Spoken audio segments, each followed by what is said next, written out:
Discussion of the third cranial nerve.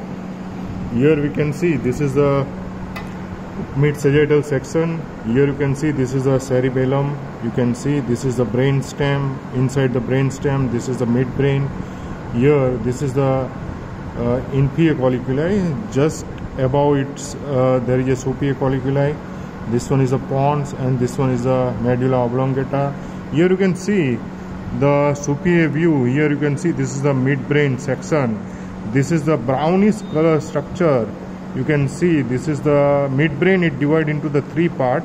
By the one is the cerebral aqueduct, one is the substantia nigra. Above to the substantia nigra, the anterior part of the midbrain, this part it is called the crus cerebri. Between the substantia nigra and cerebral aqueduct, this part it is called the tegmentum, and behind to the cerebral aqueduct it is called the tectum. Inside the tectum it contains the superior colliculi and inferior colliculi. On the posterior view you can see there is a elevated area. These are the inferior colliculi, but at the above to it you can see there is a superior colliculi. So here you can see inside the cross section, the anterior to the substantia nigra, this part of the midbrain, it is called the crus cerebri.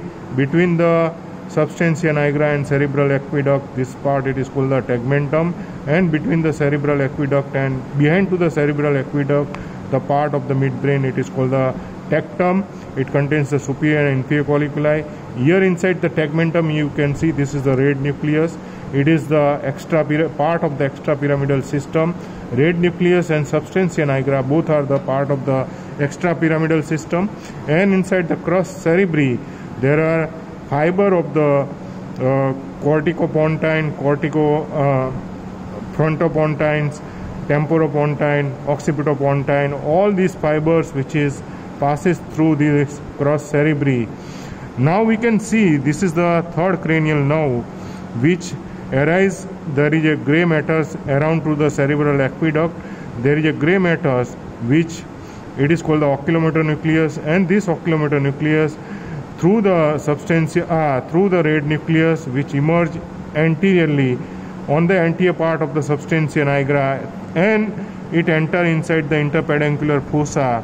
The third cranial nerve, it enter after the interpeduncular fossa, it enter inside the cavernous sinus. Inside the cavernous sinus, most medially, there is an internal carotid artery, and just lateral to it, there is a abducent nerve. Here you can see this is the abducent nerve.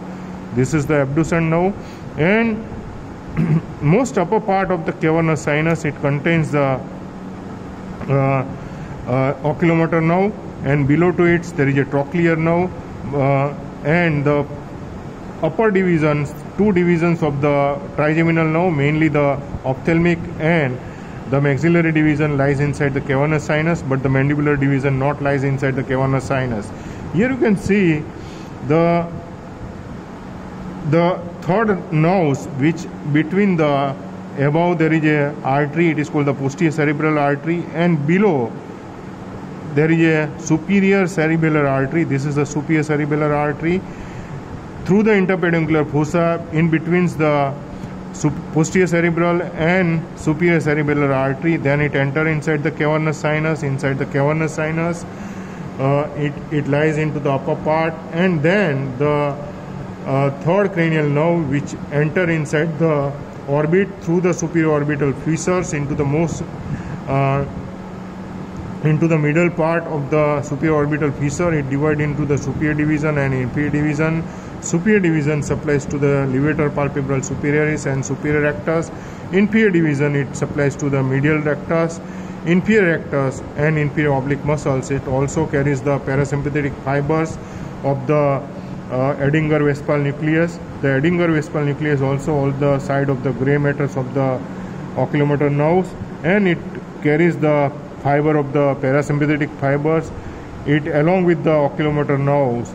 On the later on it along with the inferior division of the oculomotor nerve and relay inside the ciliary ganglion, and the postganglionic fiber supplies to the sphincter pupillae, and sympathetic fiber along with the internal carotid artery, and this internal carotid artery, the fiber of the sympathetic, it goes along with the ophthalmic artery, and ophthalmic artery supplies to the dilator pupillae. So This is about to the sympathetic and parasympathetic fibers of the oculomotor nerves. So this is about to the third cranial nerves.